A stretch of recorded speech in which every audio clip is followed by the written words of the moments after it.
Hi అండి, నమస్తే అండి.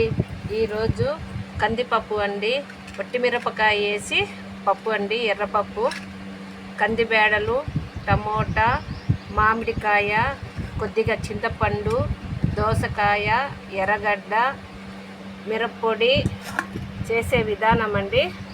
ఇవన్నీ కలిసి కుక్కర్లో వేయాలి.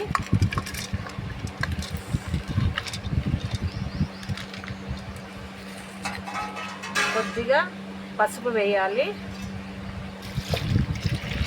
3 విజిల్లు పప్పుకు ఉడకాలండి. పొయ్యి మీద పెట్టాలి. పప్పు తర్వాత అండి నూనె తగినంత వేసుకోవాలి. ఆవాలు, కొద్దిగా ఇంగువ అండి, మంచి స్మెల్ వస్తుంది. కొద్దిగా జీలకర్ర, తెల్లగడ్డ, ఎర్రగడ్డ, కరివేపాకు అన్నీ కలిసేయండి.